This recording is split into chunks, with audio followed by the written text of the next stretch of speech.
Hello everyone, welcome back to my YouTube channel study point. आज हम लोग chapter 11 जो कि है पेरीमीटर एंड एरिया के बाकी बचे हुए क्वेश्चंस को डिस्कस कर लेंगे। तो चलिए शुरू करते हैं क्वेश्चन नंबर 11 से। Question number 11, if the diameter of a circle is doubled, अगर डायमीटर को हम लोग 2 टाइम्स कर देंगे, then the area becomes dash the original area. तो एरिया कितने टाइम्स ओरिजिनल एरिया के इंक्रीज या डिक्रीज और कितने टाइम्स बढ़ जाएगा। तो चलिए इसे सॉल्व करना शुरू करते हैं। तो मैंने एक सर्किल ड्रॉ कर लिया है जिसका रेडियस है r। तो उसका डायमीटर कितना हो जाएगा, 2 टाइम्स द रेडियस, मतलब 2 इंटू r। उसके बाद the original area of the circle, उसका फॉर्मूला क्या है, पाई r स्क्वायर। अभी हो गया फर्स्ट। उसके बाद अकॉर्डिंग टू द क्वेश्चन में क्या बोला गया है कि हम लोग डायमीटर को 2 टाइम्स कर देंगे। तो ओरिजिनल डायमीटर था 2r, उसे अगर हम लोग 2 टाइम्स करेंगे तो 2 into 2r that is equals to 4r। अगर डायमीटर 4r हो गया तो अभी एरिया निकालेंगे। एरिया का फॉर्मूला सेम, पाई r स्क्वायर। न्यू वाले एरिया में डायमीटर हो गया है 4r, तो रेडियस कितना हो जाएगा 4r/2 that is equals to 2r। अभी फॉर्मूला में पुट करते हैं, पाई का वैल्यू सेम और रेडियस की जगह पे क्या हो जाएगा 2r का square that is equals to 4 pi r square. अभी देखिए ये जो पाई r स्क्वायर है ये ओरिजिनल वैल्यू के साथ सेम है ना, पहले जो हम निकाले थे area of the original circle उसके साथ सेम है। तो if the diameter of the circle is doubled the area becomes 4 time. देखिए एरिया 4 टाइम्स हो गया है तो एरिया बिकम्स 4 टाइम्स। समझ में आया। डायमीटर का जो भी वैल्यू होगा रेडियस निकालने के लिए हम उससे बाय 2 करेंगे। तो चलिए चलते हैं नेक्स्ट क्वेश्चन की ओर। Question number 12, find the area of the shaded region if ABCD is a rectangle. देखिए ABCD एक रेक्टेंगल बोला गया है। उसके बाद रेक्टेंगल का लेंथ दिया गया है 24 सेंटीमीटर, विड्थ दिया गया है 15 सेंटीमीटर। हमें शेडेड पोर्शन का एरिया निकालना है। जो रेक्टेंगल के बीच में ट्रायंगल शेप का शेडेड पोर्शन बनाया गया है उसका एरिया निकालना। चलिए शुरू करते हैं। देखिए हम शेडेड पोर्शन का एरिया कैसे निकाल पाएंगे, अगर हम बड़े वाले रेक्टेंगल का एरिया माइनस शेडेड पोर्शन को छोड़ के 3 ट्रायंगल्स हैं उसके आउटसाइड में, देखिए शेडेड पोर्शन को छोड़ने के बाद ABE एक ट्रायंगल है, ECF एक छोटा सा ट्रायंगल है, ADF और एक ट्रायंगल है। अगर हम रेक्टेंगल के एरिया से इन तीनों ट्रायंगल के एरिया को माइनस कर लेंगे तो शेडेड पोर्शन का एरिया आ जाएगा। तो चलिए शुरू करते हैं सॉल्व करना। तो मैंने फिगर को ड्रॉ कर लिया है। Area of shaded region that is AFE equals to area of rectangle ABCD minus area of triangle ABE पहला, then plus area of triangle ADF plus area of triangle ECF। तो अभी इन triangles के area को निकालने के लिए हमें triangle के एरिया का फॉर्मूला पता है, half into base into height. तो उस हिसाब से हम बेस और हाइट ऑफ द ट्रायंगल को अच्छे से पहले लिख लेंगे। देखिए ABE ट्रायंगल में बेस है BE और हाइट है AB। हाइट जो है हमेशा ट्रायंगल का 90 डिग्री पे ड्रॉ होगा, अल्टीट्यूड हुआ। तो बेस हो जाएगा BE, उसे हम कैसे निकालेंगे 15 minus 8 centimetre that is equals to 7 centimetre, और हाइट तो ऑलरेडी दिया गया है 24 सेंटीमीटर। उसके बाद ECF ट्रायंगल में देखिए बेस होगा CF और हाइट होगा EC। तो CF निकालने के लिए हम क्या करेंगे, DC माइनस DF 12 सेंटीमीटर दिया गया है, माइनस कर देने के बाद आ जाएगा 12 सेंटीमीटर और हाइट ऑलरेडी गिवन है 8 सेंटीमीटर। उसके बाद ADF ट्रायंगल में देखिए बेस दिया गया है 12 और हाइट दिया गया है 15, बेस है DF और हाइट है AD। तो अभी चलिए सॉल्व करना शुरू करते हैं। तो एरिया ऑफ ट्रायंगल है length into breath minus area of जो ट्रायंगल्स हैं हाफ बेस इंटू हाइट। अभी लिख लिया है, लेंथ है 24 into 15 minus area of triangle ABE plus area of triangle ADF plus area of triangle ECF। अभी इनके वैल्यूज़ को हम लोग अच्छे से लिख लेंगे। दैट इज़ 24 इंटू 15 आ जाएगा आपका 360 minus of half into base into height that is AB into BE 24 into 7, AD into DF 15 into 12 और CE into CF that is 8 into 12। 2 को कैंसिल कर लेंगे, 2 12 या 24 वैसे कैंसिल करने के बाद आ जाएगा फर्स्ट का वैल्यू 84 प्लस 90 प्लस 48। इन तीनों को ऐड कर लेंगे तो आ जाएगा 222 222। 360 minus 222 is equals to 138 centimetre square. Area of the shaded region आ जाएगा 138 मीटर स्क्वायर। समझ में आया? चलिए चलते हैं नेक्स्ट क्वेश्चन की ओर। Question number 13, in the given figure not drawn to scale ABCE is a parallelogram. ABCE एक पैरेललोग्राम का स्ट्रक्चर दिया गया है।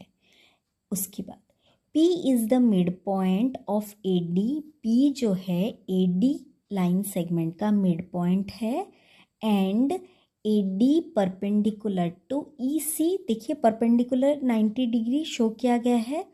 If AD is equals to 20 centimetre and EC is equals to 18 centimetre then find the area of the given figure. देखिए figure दिया गया है ABCE एक पैरेललोग्राम है जिसका कि दो पैरेलल साइड देखिए AB और EC और हाइट दिया गया है AP, उतना हो गया। उसके बाद ECD एक ट्रायंगल स्ट्रक्चर है और DP उसका हाइट है और बेस हो जाएगा EC। तो हमें इस पूरे फिगर के एरिया को निकालने के लिए area of parallelogram plus area of triangle करना पड़ेगा। तो चलिए सॉल्व करना शुरू करते हैं इस क्वेश्चन को। देखिए मैंने फिगर को ड्रॉ कर लिया है। गिवन क्या क्या है? P is the mid point of AD। P mid point of AD है, उसका मतलब क्या है? AP इक्वल्स टू DP, उतना हो गया। उसके बाद नेक्स्ट गिवन क्या दिया गया है? AD perpendicular to EC। अगर ये परपेंडिकुलर है तो क्या हो जाएगा? APE equals to APC equals to 90 degree. Perpendicular बोला गया है, खत्म। अभी और गिवन में क्या दिया गया है? AD is equals to 20 centimetre और EC is equals to 18 centimetre. Then अगर AD पूरा उसका लेंथ 20 सेंटीमीटर होगा तो P is the mid point बोला गया है, तो ऊपर का हाफ 10 और नीचे का half 10 that is AP equals to PD is equals to 10 centimetre. अभी हमें जितना चाहिए सबका लेंथ मिल गया। अभी area of the figure, area of the figure के लिए हमें पैरेललोग्राम का एरिया निकालना पड़ेगा और एक ट्रायंगल का एरिया निकालना पड़ेगा। तो चलिए area of parallelogram ABCE equals to base into height. इसका फॉर्मूला है base into height that is EC उसका बेस है और उसका हाइट है AP। EC का वैल्यू दिया गया है 18 सेंटीमीटर और AP का वैल्यू AD का वैल्यू 20 दिया गया था, तो AP का वैल्यू 10 है, मिड पॉइंट है P। तो 18 into 10 equals to 180 centimetre. Parallelogram का एरिया आ गया। अभी एरिया ऑफ ट्रायंगल EDC देखिए, half into base into height. Base है EC और हाइट है PD। बेस का वैल्यू 18 दिया गया है और PD का value 10 that is equals to 90 centimetre square. तो required area is equals to area of parallelogram that is 180 centimetre plus area of the triangle is equals to 90 centimetre. दोनों को add करने के बाद आ जाएगा 270 सेंटीमीटर स्क्वायर। चलिए चलते हैं नेक्स्ट क्वेश्चन की ओर। Question number 14, question number 14, a field is 225 metre long, length दिया गया है, and 175 metre wide. It has 2 road in its centre of uniform width of 5 metre each. देखिए, एक फील्ड दिया गया है जिसका लेंथ और ब्रेड्थ दे दिया गया है, उसके बीच में एक रोड कंस्ट्रक्टेड है जिसका कि यूनिफॉर्म विड्थ है, 5 मीटर ही उसका विड्थ है, मतलब ब्रेथ. उसके बाद 1 parallel to its length and other parallel to its breadth. जो रोड बनाया गया है बीच में, एक रोड पैरेलल है लेंथ के साथ और दूसरा रोड पैरेलल है ब्रेथ के साथ. Find the cost of levelling the road at ₹3 per square metre. हमें रोड का एरिया निकालना है जिसको कि हमें लेवलिंग करना है पर स्क्वायर मीटर ₹3 में. तो एरिया ऑफ द रोड निकालने के लिए हमें क्या करना पड़ेगा? हम एरिया ऑफ द रोड निकाल पाएंगे. देखिए, लेंथ दिया गया है 225 है एक का लेंथ और एक का है 175 और विड्थ दिया गया है 5. तो चलिए सॉल्व करना शुरू करते हैं क्वेश्चन नंबर 14 को. देखिए, मैंने फिगर को ड्रॉ कर लिया है और फिगर को नेमिंग कर लिया है. ABCD जो वर्टिकल रोड है उसका नेमिंग, एंड जो हॉरिजेंटल रोड है MNOP उसको भी नेमिंग कर लिया है. अभी एरिया ऑफ द रोड निकालने के लिए हम क्या करेंगे? Area of ABCD plus area of MNOP. Length और ब्रेथ दोनों के दिए गए हैं. 175 into 5 plus 225 into 5 that is equals to 875 plus 1125. दोनों को मिलाने के बाद आएगा 2000 मीटर स्क्वायर. तो दोनों रोड के एरिया आ गए 2000 मीटर स्क्वायर. अभी देखिए, जो बीच वाला पोर्शन है उस बीच वाला पोर्शन दोनों ही रोड में 2 बार आ गया है, तो एक बार हम उसे माइनस कर देंगे. बीच वाला जो पोर्शन है वो 2 टाइम्स हम लोगों ने निकाल लिया है उसका वैल्यू. हॉरिजेंटल रोड में भी वो था और वर्टिकल रोड में भी है, तो एक बार हम उसे माइनस कर लेंगे प्रॉपर आंसर के लिए, क्योंकि हम उस बीच वाले पोर्शन को 2 बार कैलकुलेट किए हैं. तो चलिए अभी निकालते हैं area of the total road minus area of the middle section. Road का वैल्यू हम निकाल चुके हैं, बट वो मिडिल पोर्शन जो है दोनों रोड में कॉमन है, इसीलिए हम उसे माइनस कर लेंगे. मिडिल सेक्शन देखिए, उसका लेंथ भी है 5 और विड्थ भी है 5, तो वो एक स्क्वायर टाइप का है. उसका एरिया हो जाएगा side into side, that is 5 into 5 25. तो 2000 minus 25 is equals to 1975 metre square. अभी हमें क्या करना है? रोड को लेबल करना है एट ₹3 पर स्क्वायर मीटर. तो हमारा कितना मीटर स्क्वायर आया है? 1975. तो 1 मीटर स्क्वायर के लिए हम अगर ₹3 दे रहे हैं तो 1975 मीटर स्क्वायर के लिए इंटू 3 कर लेंगे, तो 5925 आएगा आपका कॉस्ट, जो कि है आपका आंसर. चलिए चलते हैं नेक्स्ट क्वेश्चन की ओर. Question number 15.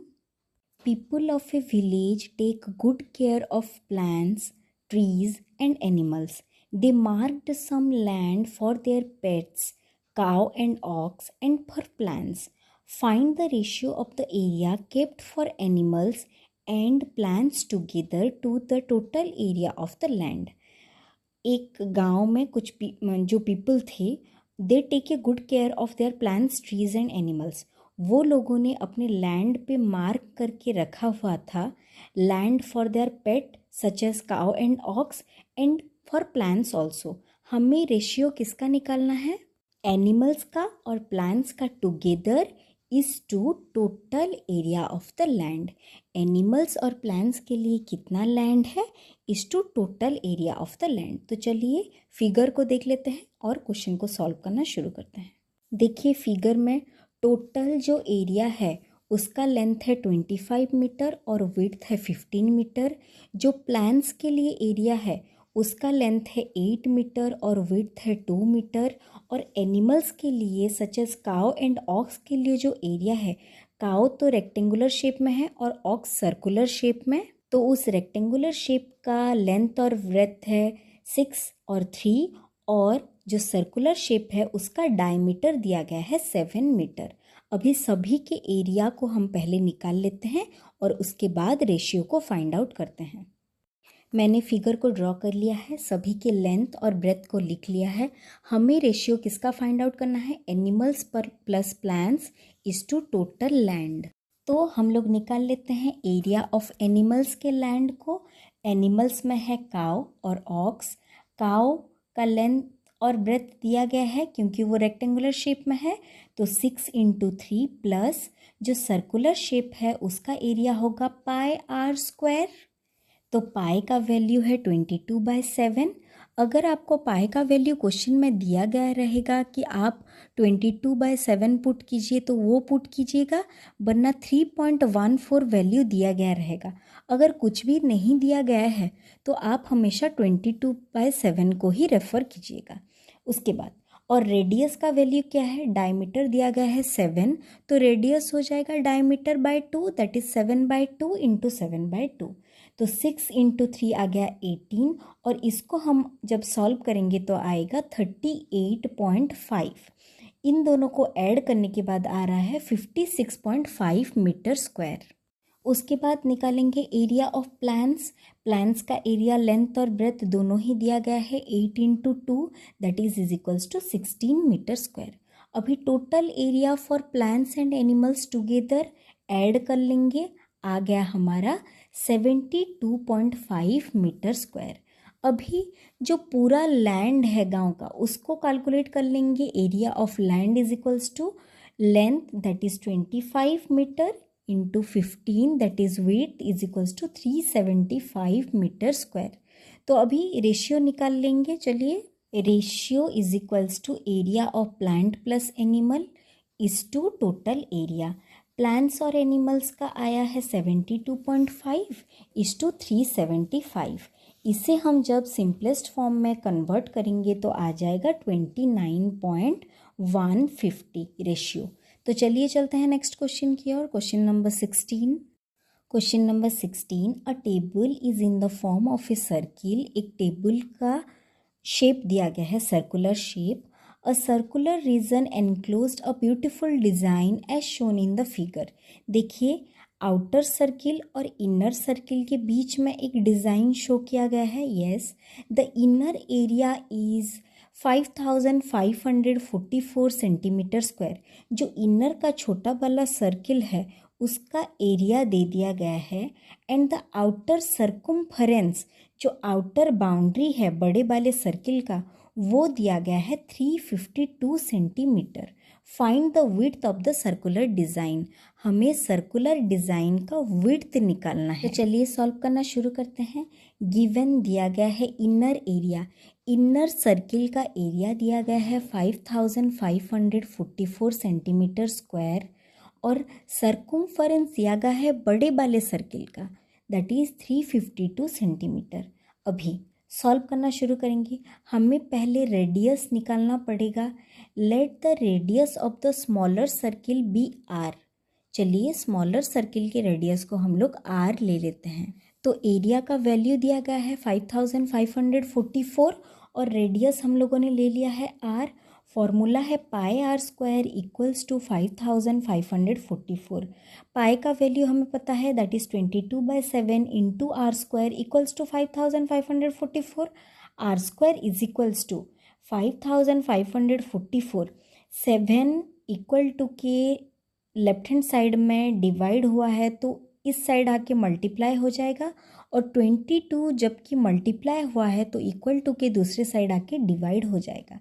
उससे कैंसिल करने के बाद आ जाएगा 252 × 7, और r is equals to square को अगर हम इक्वल टू के दूसरे तरफ ला रहे हैं तो वो हो जाएगा √ओवर। 252 × 7 का √ओवर मल्टीप्लाई करने के बाद आएगा 1764 का √ओवर, that is equals to 42। Radius आ गया आपका 42। छोटे वाले सर्किल का रेडियस आ गया 42। अभी बड़े वाले सर्किल का बात। तो चलिए, बड़े वाले सर्किल के रेडियस को हम लोग लेते हैं बड़ा वाला आर। आउटर सर्किल का रेडियस आ गया बड़ा वाला r। हमें बड़े वाले सर्किल का क्या दिया गया है, सर्कमफरेंस दिया गया है, बाउंड्री। उसका फॉर्मूला क्या है, 2 पाई r इज इक्वल्स टू 352। तो अभी फॉर्मूला में पुट कर देंगे, 2 का वैल्यू 2, पाई का वैल्यू 22/7 इंटू बड़ा वाला r इज इक्वल्स टू 252। तो r इज इक्वल्स टू, देखिए इक्वल टू के दूसरे तरफ जो जो डिवाइड हुए हैं इक्वल टू के इस तरफ आके मल्टीप्लाई, और जो मल्टीप्लाई हुआ है दूसरी तरफ आके वो हो जाएगा डिवाइड। तो 352 into 7 divided by 22 into 2 that is equals to 56 आएगा आपका रेडियस। तो अभी क्वेश्चन में हमें क्या बोला गया था, हमें जो दोनों सर्किल के बीच वाले रीजन का है उसका विड्थ निकालना है। कैसे निकालेंगे, बड़ा वाला रेडियस माइनस छोटा वाला रेडियस, तो बीच का विड्थ आ जाएगा। तो width of the middle circular region is equals to बड़ा वाला आर माइनस छोटा वाला R, that is 56 minus 42 equals to 14 centimetre. चलिए चलते हैं नेक्स्ट क्वेश्चन की ओर। Question number 17, a floor measuring 2 meter length by 1.5 meter width is to be covered with tiles measuring 25 centimeter into 25 centimeter। सोचिए हमारे एक रूम का लेंथ और ब्रेथ दिया गया है, उसको हमें टाइल्स फिट करवाना है। एक एक टाइल्स का एरिया दिया गया है और लेंथ और ब्रेथ दिया गया है 25 into 25। Find the number of tiles, पहले हमें निकालना है कि उस रूम में कितने टाइल्स हमें ज़रूरत हैं, और उसके बाद to cover the floor and the cost of tiles at 420 per dozen. 12 tiles का कॉस्ट दिया गया है 420, हमें कितना टाइल्स चाहिए और उसका कॉस्ट कितना आएगा। तो चलिए इसे सॉल्व करना शुरू करते हैं। चलिए क्वेश्चन को सॉल्व करना शुरू करते हैं। फ्लोर का मेज़रमेंट दिया गया है 2 मीटर और ब्रेथ दिया गया है 1.5 मीटर। उसके बाद देखिए टाइल्स का जो लेंथ और ब्रेथ दिया गया है वो सेंटीमीटर में दिया गया है, और फ्लोर का जो लेंथ एंड ब्रेथ है वो मीटर में दिया गया है। तो दोनों को हम लोग सेंटीमीटर में कन्वर्ट कर लेंगे। तो area of the floor is equals to 2 metre that is 200 centimetre आ जाएगा, 2 इंटू 100, और 1.5 metre into 100 is equals to 150 centimetre. उसके बाद टाइल्स का मेज़रमेंट कितना दिया गया है, 25 इंटू 25। तो area of one tile is equals to 25 into 25 centimetre square. तो area of floor by area of tile अगर हम लोग कर लेंगे तो नंबर ऑफ टाइल्स आ जाएगा। समझ में आया? तो अभी लिख लेते हैं, number of tiles required is equals to 200 into 150 by 25 into 25। तो number of tiles is equals to 200 into 150 by 25 into 25। इसीलिए पहले हम लोगों ने इसका पूरा वैल्यू नहीं निकाला था, क्योंकि कैंसिल करने में डिफ़िकल्टी आता है। तो ऐसे नंबर में आप लोग जब डिवाइड करेंगे अभी आपको थोड़ा हेल्प मिलेगा। इसे आराम से कैंसिल करने के बाद आंसर आ जाएगा 48 टाइल्स। तो उस पूरे रूम के लिए हमें चाहिए 48 टाइल्स। हमें क्वेश्चन में दिया गया था 1 dozen tile is equals to 420 rupees. तो 1 डजन में होते हैं 12 tiles, that is 12 tiles equals to 420 rupees given है। 1 टाइल का वैल्यू 12 टाइल्स से कम आएगा या ज़्यादा आएगा? कम आएगा, इसीलिए 420 डिवाइडेड बाई 12 अभी। तो 1 टाइल का कॉस्ट आ गया 420 बाई 12 अभी। 48 टाइल का कॉस्ट क्या आएगा, 420 डिवाइडेड बाई 12 इंटू 48। 48 टाइल के कॉस्ट के लिए हम क्या करेंगे, 1 टाइल के कॉस्ट के साथ उसे मल्टीप्लाई करेंगे ना, तो वही हम लोगों ने किया है। 1 टाइल का कॉस्ट था 420 बाई 12 और 48 टाइल का कॉस्ट उससे ज़्यादा हैगा, तो इसीलिए मल्टीप्लिकेशन हुआ। अभी इसे कैंसिल आउट करने के बाद आ जाएगा 420 into 4 that is equals to 1680 rupees. आपका 48 टाइल्स के लिए कितना कॉस्ट आएगा, 1680। समझ में आया आप लोगों को? देखिए, आप लोग अगर वर्ड प्रॉब्लम्स में कंफ्यूज कभी कभी हो जाते हैं कि मल्टीप्लाई होगा या डिवीजन होगा, तो हमेशा एक चीज़ याद रखिएगा कि वैल्यू जो आएगा वो कम आएगा या ज़्यादा आएगा। अगर कम आ रहा है तो डिवाइड करेंगे और ज़्यादा आ रहा है तो मल्टीप्लाई करेंगे। देखिए, 12 टाइल का कॉस्ट दिया गया है 420 रुपीज़, तो 1 टाइल का कॉस्ट इससे कम आएगा या ज़्यादा आएगा? ऑब्वियसली 12 से कम ही आएगा, इसीलिए डिवाइड हुआ। उसके बाद 48 टाइल्स का कॉस्ट 1 टाइल से ज़्यादा आएगा या कम आएगा? ज़्यादा आएगा, इसीलिए वो मल्टीप्लाई हुआ। तो आप हमेशा ध्यान में रखिएगा कि कॉस्ट कम हो रहा है या बढ़ रहा है। अगर कम हो रहा है देन डिवीजन, अगर बढ़ रहा है तो मल्टीप्लिकेशन। चलिए चलते हैं नेक्स्ट क्वेश्चन की ओर। Question number 18, a rectangular field is 112 metre long and 100 metre wide. Two road each 3 meter wide to be constructed at the center of this field. One is parallel to its length of the field and other is parallel to the breadth of the field. तो figure को draw कर लेते हैं, उसके बाद निकालेंगे क्या क्या। फर्स्ट में दिया गया है area of the part of the field not covered by road, कितना एरिया रोड बनने के बाद बच गया है उसका area, and cost of constructing the road at ₹17 per metre square. तो चलिए सॉल्व करना शुरू करते हैं। देखिए, मैंने फिगर को ड्रॉ कर लिया है और नेमिंग कर लिया है। UVWX है बड़ा वाला फील्ड, जिसके बीच में की 2 रोड बनाए जाएंगे। एक है पैरेलल टू इट्स लेंथ जो है MNOP, और एक रोड है parallel to its width that is ABGH। अभी हमें निकालना है, लेंथ दिया गया है बड़े वाले रेक्टेंगल का 112 मीटर, ब्रेथ दिया गया है 100 मीटर, और रोड का विड्थ दिया गया है 3 मीटर लॉन्ग।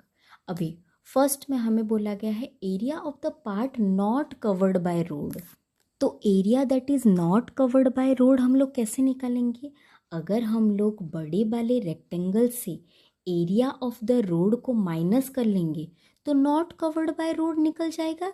तो चलिए शुरू करते हैं। Area of the part not covered by road equals to area of the rectangular field जो कि है UVWX, और minus area of the path ABGH plus area of the path MNOP। उसके बाद इसमें भी सेम देखिए, रोड जो हम लोग उसका एरिया निकाल रहे हैं, बीच वाले पोर्शन का एरिया हम लोग 2 बार निकाल रहे हैं। वर्टिकल रोड में भी एक बार निकाल रहे हैं और हॉरिजेंटल रोड में भी एक बार निकाल रहे हैं, तो डबल हो जा रहा है। तो एक बार हम उसे माइनस कर लेंगे, उसी को मैंने लिखा है minus area of the middle part CDEF। तो समझ में आया? Area of the part not covered by road को निकालने के लिए बड़े वाले एरिया माइनस रोड के एरिया को कर लेंगे तो बीच वाला मतलब जितना part not covered by road निकल आएगा। तो चलिए वैल्यूज़ को लिख लेते हैं। बड़े वाले का एरिया है length into breadth that is 100 into 112 minus, उसके बाद एक रोड जो कि है पैरेलल टू लेंथ वाला एक्सिस और दूसरा है रोड पैरेलल टू ब्रेथ वाला एक्सिस। ब्रेथ वाले एक्सिस का एरिया है 100 इंटू 3 प्लस 112 इंटू 3 लेंथ वाले एक्सिस वाला रोड, माइनस बीच वाला पोर्शन एक बार माइनस करना पड़ेगा क्योंकि दो बार हम लोगों ने उसे कैलकुलेट किया है, that is 3 into 3।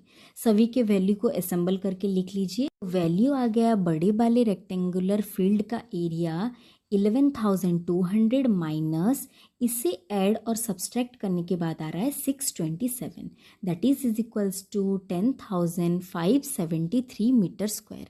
Area not covered by road. अभी नेक्स्ट क्वेश्चन, सेकंड क्वेश्चन में दिया गया था कॉस्ट ऑफ कंस्ट्रक्शन, रोड को कंस्ट्रक्ट करने के लिए कितना कॉस्ट एक्सपेंडिचर होगा। 1 मीटर स्क्वायर को कंस्ट्रक्ट करने के लिए 17 रुपीज़ एक्सपेंडिचर हो रहा है। तो टोटल एरिया कितना है रोड का? Area of ABGH plus area of MNOP minus बीच वाला एरिया क्योंकि वो 2 बार कैलकुलेट हुआ है, दैट इज इक्वल्स टू 627 आ रहा है। पहले भी हम लोग निकाल चुके हैं। 1 मीटर स्क्वायर को कंस्ट्रक्ट करने के लिए अगर 17 रुपीज़ जा रहा है तो 627 मीटर स्क्वायर को कंस्ट्रक्ट करने के लिए कितना जाएगा? 17 इंटू 627 दैट इज 10,659 रुपीज़। तो आप एक एक बार इस क्वेश्चन को कीजिएगा, उसके बाद जाके आप जब कॉपी में करेंगे आपको समझ में आएगा धीरे धीरे। Question number 19, which of the following statement is true? इनमें से कौन सा स्टेटमेंट ट्रू बोला गया है? First statement, if A rectangular cloth when washed was found to lost 12% of its length and 10% of its breadth। जब हम एक क्लॉथ को वॉश कर रहे हैं तो उसके लेंथ में और विड्थ में कुछ परसेंटेज डिक्रीज हो जा रहा है क्लॉथ का, then the percentage decrease in area is 20.8%। अगर लेंथ और ब्रेथ उसका कम हो रहा है तो उसके एरिया में भी परसेंटेज डिक्रीज आएगा। तो ये सही वैल्यूज़ दिया गया है या नहीं, हम उसे चेक करेंगे। तो फर्स्ट स्टेटमेंट को वेरीफाई करना शुरू करेंगे। Let the original length be L और ब्रेथ है बी, तो एरिया आ जाएगा originally length into breadth that is L B. उसके बाद आफ्टर वॉशिंग लेंथ में क्या हुआ है? 12% डिक्रीज ऑफ लेंथ हुआ है, तो new length is equals to original L minus 12% of the length that is L minus 12% को हम जब फ्रैक्शन में लिखेंगे तो कैसे लिखेंगे? 12/100 ऑफ का मतलब multiply into L is equals to, अभी इसे जब सॉल्व करेंगे तो L के नीचे कुछ नहीं है, उसका मतलब है L/1 दैट इज 12 और 100 को जब हम सिंपलेस्ट फॉर्म में लाएंगे तो आ जाएगा 3/25L। 25 और 1 का LCM जाएगा 25। उसके बाद 25 divided by 1 is equals to 25 into L that is 25L, minus को माइनस रहा। 25 divided by 25 is equals to 1 into 3L equals to 3L। इन दोनों को माइनस करने के बाद आ जाएगा 22/25L। तो जो न्यू लेंथ हमारा आया ओरिजिनली था L, डिक्रीज होके आया 22/25L। उसी तरह से ब्रेथ को भी निकाल लेंगे। फर्स्ट ओरिजिनल ब्रेथ को हम लोगों ने B लिया था, new breadth is equals to original breadth minus 10% of the breadth. तो B माइनस 10% को फ्रैक्शन में लिखेंगे तो 10/100 ऑफ का मतलब है मल्टीप्लाई इंटू B। 10/100 को जब हम कैंसिल करेंगे तो आ जाएगा 1/10 दैट इज 1 इंटू B/10। उसके बाद B के नीचे 1 है, इसे सॉल्व करने के लिए हम इन दोनों का LCM लेंगे जो कि है 10। उसी तरह से 10 divided by 1 10 into B that is 10B minus 10 divided by 10 that is 1 into B is equals to B। 10 minus B आ गया 9B/10। तो न्यू ब्रेथ कितना आया? 9/10B। तो अभी लेंथ और ब्रेथ का न्यू वैल्यू आ चुका है, इसका एरिया हम लोग निकाल लेंगे। 22/25L into 9/10B is equals to 99/125LB। Numerator के साथ मल्टीप्लाई और डिनोमिनेटर के साथ मल्टीप्लाई होके इतना आ गया। उसके बाद percentage decrease in area, originally length और ब्रेथ कितना था? LB और एरिया आया था LB, अभी ये नया वाला एरिया आया है तो decrease in percentage of area is equals to LB minus 99/125LB original value of area minus new value of area by original value that is LB into 100। Decrease in percentage का ये formula है, क्या है? Original value minus new value by original value into 100। तो इसे जब हम solve करके लिख रहे हैं तो LB के नीचे कुछ नहीं है मतलब 1 है, इसका LCM गया 125। सॉल्व करने के बाद आया 125LB minus 99LB divided by LB into 100। तो 125 माइनस 99 करने के बाद आया 26LB बाय 125 और नीचे है LB इंटू 100। उसके बाद नीचे वाले LB को डिवाइड हुआ है, ऊपर आके रिवर्स मल्टीप्लाई हो जाएगा। 26LB by 125 into 100 into 1/LB। LB cancel हो गया, जो वैल्यू हम लोगों का आया that is 20.8% decrease in the area. तो पहले के एरिया से 20.8% डिक्रीज हुआ है।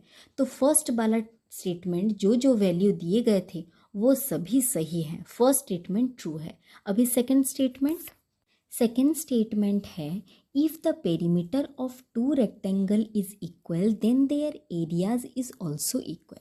ये स्टेटमेंट फॉल्स है, क्योंकि पेरीमीटर अगर दो रेक्टेंगल का इक्वल है तो उनके एरिया में और मे नॉट भी इक्वल हो सकते हैं।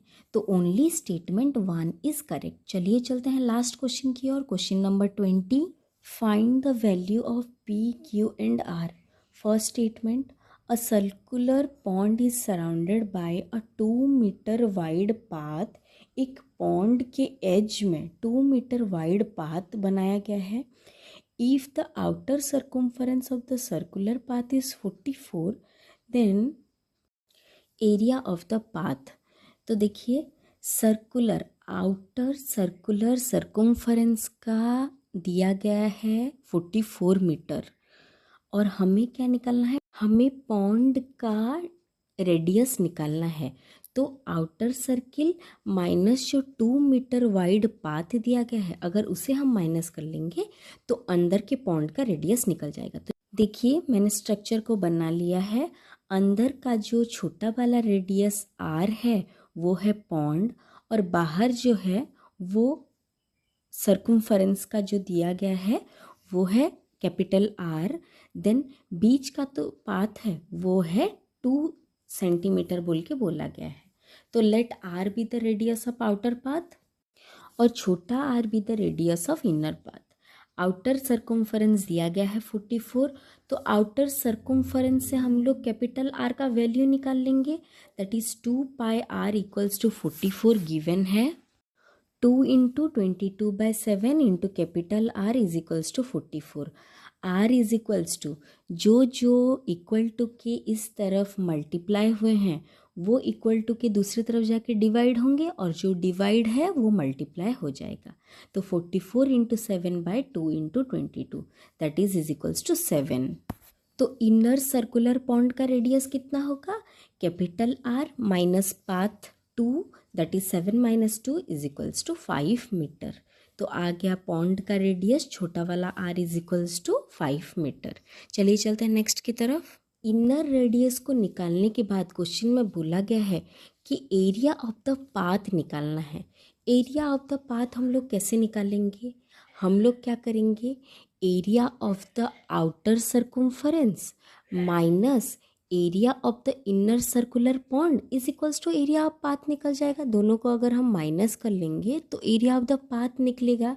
तो देखिए pi R square minus of pi R square, first वाला सर्कम्फरेंस का कैपिटल आर है और अंदर के छोटे पॉन्ड का स्मॉल आर है। इन दोनों से पाई कॉमन चला गया, पाई कॉमन है और क्या क्या बचा, capital R square minus small R square. Pi का वैल्यू आ गया 22/7, और बड़े वाले कैपिटल आर का रेडियस है 7 का स्क्वायर माइनस छोटे वाले आर का रेडियस है 5 का स्क्वायर। तो 22/7 इंटू 7 का square, 7 into 7 that is 49 minus 5 into 5 25। 22 into 7 into 24, इसे अगर हम लोग सॉल्व करेंगे तो 75.43 मीटर स्क्वायर आएगा। फर्स्ट वाला क्वेश्चन सॉल्व हो गया। देखिए और एक बार मैं क्वेश्चन को बताना चाहती हूँ। A circular pond is surrounded by a 2 metre wide circular path. एक पॉन्ड के चारों तरफ 2 मीटर वाइड पाथ है। इफ द आउटर सर्कम्फरेंस का दिया गया है 44 मीटर, सर्कम्फरेंस मतलब आउटर बाउंड्री दिया गया है, then area of the path निकालना था। तो एरिया ऑफ द पाथ के लिए हम लोगों ने क्या किया, outer circumference minus inner circular pond का एरिया, तो पाथ का एरिया आ गया। चलिए चलते हैं सेकंड की तरफ। Second question, a rectangular courtyard measuring 17 metre by 9 whole 1/2 metre is to be covered by square slabs. देखिए, एक कोर्टयार्ड का मेजरमेंट दिया गया है, उसका लेंथ और ब्रेथ दोनों गिवन है। उससे हम लोगों को किससे कवर करना है? स्क्वायर स्लैब से। Each of side 1/2 metre. Square slab का साइड क्या है? 1/2 मीटर दिया गया है। Then dash slabs are required to cover the courtyard. हमें नंबर ऑफ स्लैब्स निकालना है। इसी तरह का एक क्वेश्चन हम लोग आगे भी कर चुके हैं। क्या किया था हम लोगों ने? Area of the room bye area of each square slab. तो चलिए इसे सॉल्व करना शुरू करते हैं। तो मैंने पहले फिगर को ड्रॉ कर लिया है। देखिए, कोर्टयार्ड का लेंथ और ब्रेथ लिख लिया है और उसे हमें स्क्वायर स्लैब से कवर करना है, जो कि है 1/2 मीटर ईच। तो लेंथ दिया गया है, ब्रेथ दिया गया है, एरिया ऑफ द कोर्टयार्ड हम लोग निकाल लेंगे। Area of the courtyard is equals to length into breadth, that is 17 into 19/2 equals to 323/2 metre square. अभी area of each square slab, square का एरिया है side square formula, side into side that is 1/2 metre into 1/2 metre equals to 1/4 metre square. Now number of square slabs required, कितने square slabs चाहिए उस room को cover करने के लिए? तो area of the courtyard bye area of one square slab, that is 323/2 divided by 1/4। 323/2 into divide को हम लोग दूसरी तरफ ले आएंगे, रिवर्स हो जाएगा, तो 4/1 that is equals to 646 square slabs चाहिए। चलिए चलते हैं नेक्स्ट की तरफ। Third, the minute hand of a circular clock is 15 centimetre long. जो मिनट हैंड है वो 15 सेंटीमीटर लॉन्ग बोला गया है। The tip of the minute hand moves dash centimetre in 1 hour. जो टिप है मिनट हैंड का वो 1 आवर में कितना मूव करता है? तो वो ऑफकोर्स पूरा एक सर्कुलर राउंड लेता है 1 आवर में, पूरा 60 मिनट्स मूव करता है। और यहाँ पे पाई का वैल्यू दिया गया है कि हमें पुट करना है 3.14 बोल के। तो चलिए इसे सॉल्व करना शुरू करते हैं। Distance travelled by the tip of the minute hand in 1 hour is equals to 1 hour में एक मिनट हैंड कितना टाइम कवर करता है? पूरा एक सर्कुलर राउंड कवर करता है, मतलब सर्कुम्फरेंस ऑफ द क्लॉक पूरा बाउंड्री को कवर करता है, that is equals to 2πr। 2 इंटू पाई का वैल्यू बोला गया है 3.14 लेना है। यहाँ मेरा 3b की तरह दिखाई दे रहा है, आप लोग 3 लिखिएगा। 3.14 इंटू 15, उसका जो रेडियस दिया गया है 15, ऑलरेडी बोला गया है कि मिनट हैंड का लेंथ है 15 सेंटीमीटर। इसे हम जब सॉल्व करेंगे आ जाएगा 94.2 सेंटीमीटर। तो इस तरह से हम लोगों ने बाकी बचे हुए क्वेश्चंस को भी कर लिया है। आप लोग इसे कॉपी में और एक बार कीजिएगा, क्वेश्चंस को अच्छे से पढ़िएगा, तो आप लोगों को समझ में आएगा धीरे धीरे। तो thank you for watching, take care.